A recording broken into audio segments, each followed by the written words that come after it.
New revelations this Thursday night about one of Canada's most notorious fugitives. How former Olympian Ryan Wedding has evaded police and the Ontario lawyer accused of helping him.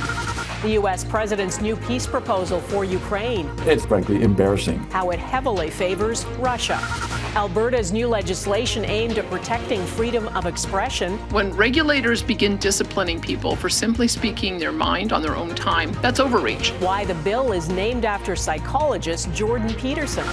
Plus, the financial pressures of higher food prices. Having a job is not a guarantee that you're able to make ends meet. How inflation has Canadians taking stock of how they pay for groceries. Global National with Donna Freeton. Good evening and thanks for joining us. We're getting a glimpse inside a violent transnational drug running ring which the FBI accused a Canadian man of operating. 44-year-old Ryan Wedding, who is thought to be hiding out in Mexico, is accused not just of cocaine smuggling on an industrial scale, but of ordering the murder of an FBI witness with the help of a Canadian hitman. And a high-profile Toronto lawyer is among the 7 Canadians accused of helping Wedding carry out his crimes. The allegations are spelled out in court documents. Touria Izri has been going through them and has our top story tonight. Former Canadian Olympian and FBI most wanted Ryan Wedding is accused of creating a criminal empire and allegedly receiving help from a man who went by the nickname on social media, Cocaine Lawyer, according to a U.S. indictment. In exchange for gifts, Toronto Area Defense Counsel Deepak Paradkar would allegedly feed confidential information to Wedding and his associates. That allegedly includes screenshots of evidence obtained by the Ontario Provincial Police. The OPP was investigating the 2023 killing of an innocent couple in Caledon, Ontario, who police say was murdered by Wedding's crew in a case of mistaken identity. By October 2024, the FBI identified him for the first time as an accused cocaine kingpin. He chose to become a major drug trafficker, and he chose to become a killer. The FBI had a witness set to testify against him. An affidavit filed in a Montreal court identifies him as Jonathan Acevedo Garcia, a Canadian-Colombian dual national and formerly a member of Wedding's crime ring. Wedding placed a bounty on the victim's head. U.S. prosecutors allege Paradkar advised Wedding that if he killed Acevedo Garcia, the charges would go away. Wedding is accused of hiring an alleged sicario from Montreal, Atna Ona, to organize the hit. In January 2025, Acevedo Garcia was tracked down and murdered at a restaurant in Medellin, Colombia. Court documents allege Wedding hired Toronto jeweler Roland Sokolovsky to make a bejeweled necklace for Ona as a reward. None of the allegations against Paradkar, Ona, Sokolovsky, or Wedding have been tested in court. The FBI believe the alleged drug lord is in Mexico and still running a billion-dollar cocaine network. Touria Izri, Global News, Montreal.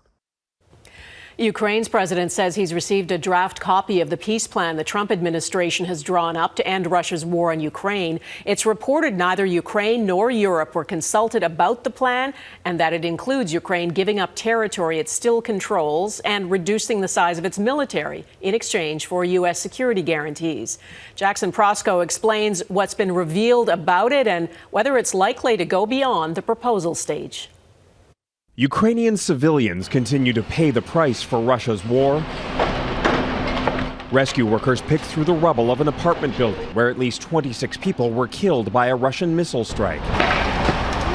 For all Ukraine has lost, it may soon have to give up more under a draft U.S. peace plan. It's a good plan for both Russia and Ukraine, and we believe that it should be acceptable to both sides. The 28-point proposal drafted by President Donald Trump's peace envoy tilts heavily in favor of Russia and reportedly would require Ukraine to give up land and dramatically shrink the size of its military. It's frankly embarrassing. It's so slanted to the Russian side. We know what the Russians want, and that's just to dominate Ukraine or eliminate Ukraine. And so obviously the Ukrainians are never going to agree to that. At the same time, top Pentagon officials were in Kyiv to present an alternative framework for peace. The details are still unknown. The White House says it hasn't settled on any specific proposal. They've been engaging with both sides, Russia and Ukraine, equally to understand what these countries would commit to in order to see a lasting and durable peace. Ukrainian President Volodymyr Zelensky has ruled out giving up more territory and, along with European allies, has proposed freezing the conflict along its current lines. Moscow has rejected that and wants territory it does not currently control. Of course, for any plan to work, it needs Ukrainians and Europeans on board. So this is very clear. On the streets of Kyiv, Ukrainians see the rumored plan as a dangerous betrayal. I doubt that it will be accepted by the people, says this woman. But the American president wants to play peacemaker. As Ukraine suffers through brutal attacks on its civilians, it now faces a tense diplomatic battle to keep up the fight against Russia. Jackson Prosco, Global News, Washington. Israel launched its deadliest wave of airstrikes on Gaza since the ceasefire took effect. Hospital officials in Gaza say at least 33 people were killed. They say Israel targeted tent encampments sheltering displaced Palestinians in Han Yunis and hit residential buildings in Gaza City. Israel claims it launched the attacks after its soldiers came under fire in Han Yunis. Hamas denies firing towards Israeli troops. Canada's Prime Minister is in the Middle East. Mark Carney is focused on boosting partnerships and removing trade barriers with the United Arab Emirates. Carney signed an investment protection agreement with the UAE president. What they discussed and what they agreed to is what David Aiken is reporting on tonight from Abu Dhabi. Well, Donna, Prime Minister Mark Carney's foreign policy is clearly a trade policy, and that was certainly evident here in Abu Dhabi. It was the first time that the leaders of Canada and the United Arab Emirates, or UAE, had met in person since 1983, and it produced results. The two countries agreed to begin negotiating a foreign investor protection agreement and a separate comprehensive economic partnership deal. Both would be precursors to a full free trade deal. Jean Charest, the former Quebec premier, now working with the Canada-UAE Business Council, says this is a big deal. This is a part of the world that's really the entry point for the Middle East, which is growing economically by leaps and bounds. Carney toured a mosque in the UAE capital today. Apart from the sheer beauty and the inspiration that it provides, it unifies in so many different ways. But he did not take questions from Canadian reporters. Charest did, though, and said he believes a Canada-UAE trade deal should get done quickly, precisely because the Prime Minister has made it his priority. And the only way Canada is going to have trade agreements with the rest and new regions in the world is if the Prime Minister is the one who leads it. Canadian pension funds are already investing in the Emirates, for example, in ports. And Canada is looking for Emirati investors to put more money into Canadian projects in everything from agriculture to transportation to critical minerals. Well, the UAE is probably one of the top 20 foreign investors in Canada over the past few decades. And, frankly, they've been willing to do more. And it's the Canadian side that for the last 10 years hasn't made the UAE a priority. So it's very good to see the Prime Minister visit the UAE very early in his mandate. Carney is going to wrap up his time here Friday with a meeting with the Canada-UAE Business Council. Donna. All right, David Aiken in Abu Dhabi tonight. Thanks. There's a preliminary report on the UPS cargo plane that crashed shortly after takeoff in Kentucky earlier this month. The National Transportation Safety Board says the bracket meant to hold the left engine in place had cracked in two places before the crash. The NTSB released these images showing the moment the plane's left engine tears away and flames erupt as the plane hurtled down the runway. That plane bound for Hawaii then clipped a UPS building. It narrowly missed nearby businesses. 3 crew members on board and 11 people on the ground were killed. The preliminary report says the left engine detached from the wing and additional fatigue cracks were found throughout the pylon that held the engine to the wing. The Alberta government has introduced new legislation that is aimed at limiting how far professional regulators can go in policing what their members say outside of work. The law is named after psychologist and media personality Jordan Peterson, and it claims to give doctors, engineers, and other professionals the freedom to speak out without fear of repercussion. Heather Yourex-West reports on what's behind this new law and the pushback against it. When regulators begin disciplining people for simply speaking their mind on their own time, that's overreach. And at its worst, it becomes an outright threat to free expression. Alberta's latest legislation taking aim at how professional bodies limit free speech. Its proposed Regulated Professionals Neutrality Act, limiting groups like Alberta's College of Physicians and Surgeons or the Law Society of Alberta from disciplining members for expressing opinions while not on the clock. There are some exceptions. For example, the comments cannot threaten violence or misuse the professional's position with an intent to harm. So sometimes it's hazy where the workplace ends and the personal life begins. These cases are cropping up because of the ubiquity of social media, where regulated professionals are chiming in on hot button issues in the new digital public square. 2 years ago, Dr. Jordan Peterson, a clinical psychologist, podcaster, and author, was disciplined by Ontario's College of Psychologists for a series of online comments, including statements about transgender actor Elliot Page. It wasn't really about incorrect information. In fact, it was more about the tone which he made his statements, which they viewed as unprofessional. And I believe they used the words dishonorable and degrading as well. Peterson was ordered to undergo a media training program in order to keep his license. He eventually agreed after the Supreme Court refused to hear his appeal. Fear of similar discipline, the Premier believes, has kept medical professionals from speaking out in support of a recent Alberta law limiting access to transgender medical care. We spoke to many professionals who were afraid to put their names in the public realm, not only due to the threat of public cancellation, but mainly due to fear of losing their professional status or their livelihood. The Canadian Medical Association, whose code of conduct is enforced by Alberta's regulator, is currently challenging one of the province's transgender laws in court. Heather Yourex-West, Global News, Calgary. Some good news for Ontario's auto industry. A Norwegian company plans to build a $3.2 billion synthetic graphite plant in St. Thomas. Synthetic graphite is a major component in electric vehicle batteries. The Ontario and federal governments are providing loans to the company.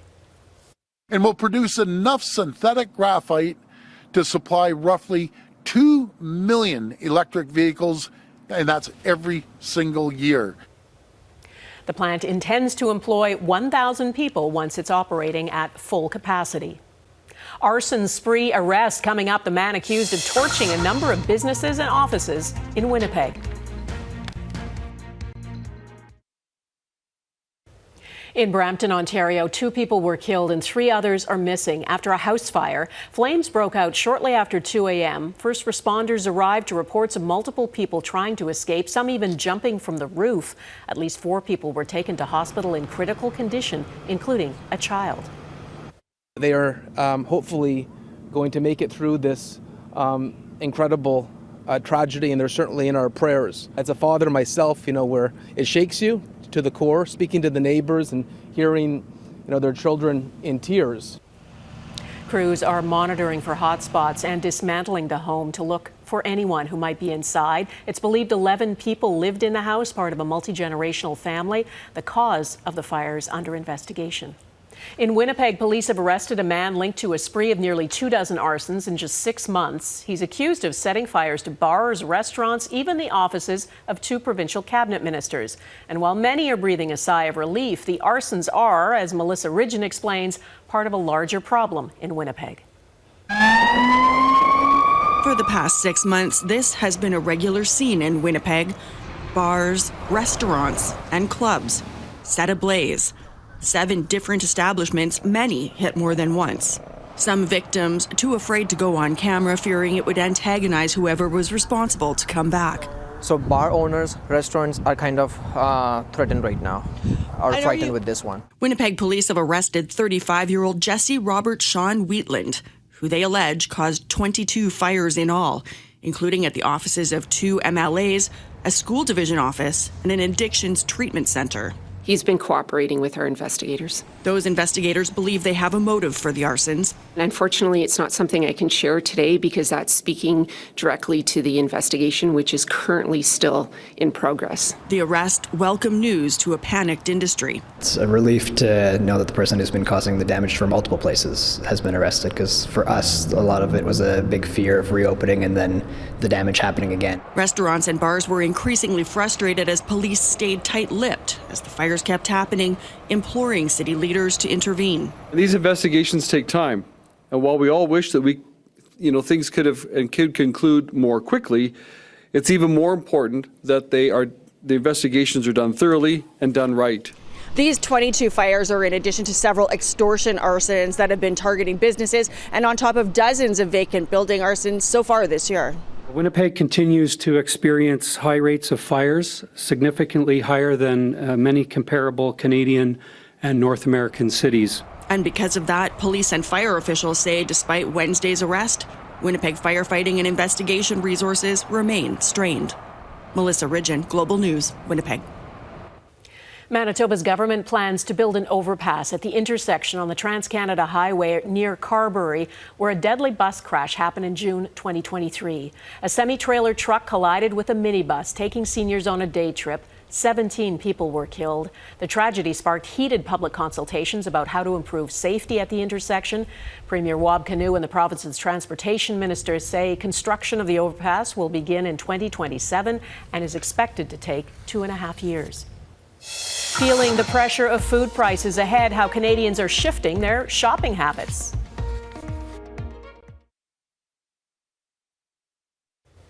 A new survey gives some insight into how the rising cost of living is affecting how and what Canadians eat.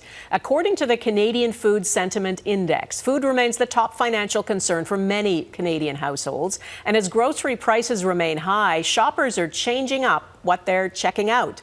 Jillian Piper has the data. This Ottawa food bank is struggling to keep donations on the shelves. 1 in 4 households are experiencing some degree of food insecurity. And so having seen that high level for us is an emergency.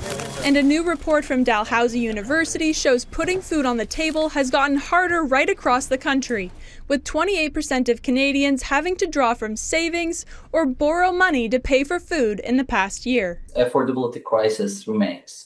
So, and Canadians are tired, they're still feeling the pressure. Recently, grocery prices have eased slightly and inflation fell last month to 2.2%. But Statistics Canada finds food costs remain high and have exceeded overall inflation for 9 consecutive months. Of the things we buy consistently, you can see a lot of produce, obviously, changing in prices.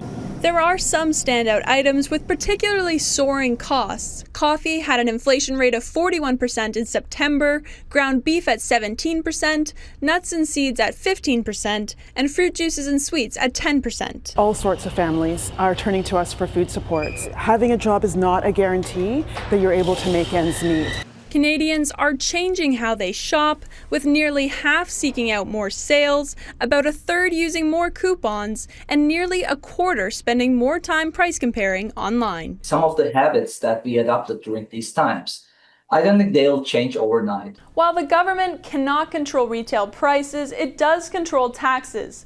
Most groceries are already tax-free, but there are some exceptions like carbonated beverages, candies, snacks, and some prepackaged foods. The report found about 85% of Canadians would support removing taxes on all grocery items, Donna, to help with affordability. Okay, Jillian Piper in Ottawa, thanks. Polarizing in life and in death. Next, as America's political elite say farewell to Dick Cheney, why wasn't the current administration invited?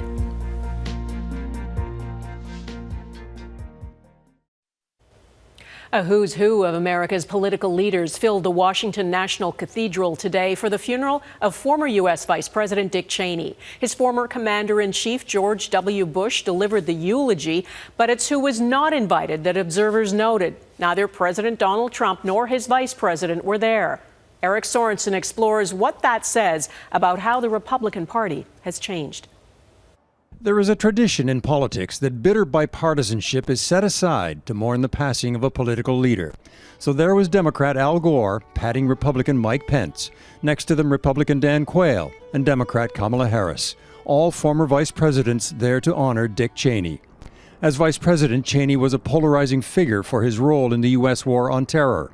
But former President George W. Bush praised his loyalty. People always saw something in the man, solid, reliable, and rare. But as the Cheney family looked on and Republican Bush took his seat next to Democrat Joe Biden, there was a notable absence. President Donald Trump and his vice president, J.D. Vance, were not invited.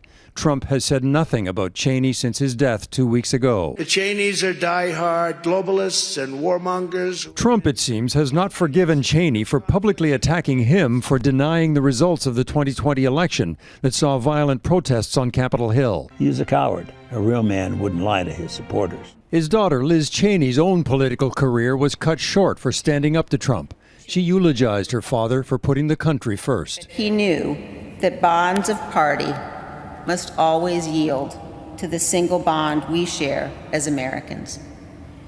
For him, a choice between defense of the Constitution and defense of your political party was no choice at all. Republicans and Democrats coming together used to be a healing moment in America. Democrats, Republicans still, have some mutual respect, but that doesn't translate into the Trump era. It's, past the point of even being civil for a funeral, that he's not welcome there. It's just remarkable. The political chasm in America under President Trump is so wide that a ceremony of remembrance could not bridge the divide even for a day. Eric Sorensen, Global News, Toronto. That is Global National for this Thursday. I'm Donna Friesen. Your Canada is going global this week. We're showing you pictures of Canadian pride that we've received from all over the world. Tonight we're showcasing Balzan, Malta, Singleton, Australia, and an Inukshuk outside the Norwegian Maritime Museum in Oslo, Norway. Please keep them coming. Send your pictures of Canadian pride from wherever you are to globalnational@globalnews.ca. And thanks for watching. Jeff Semple will be at the anchor desk tomorrow, and I will see you again next week. Bye-bye.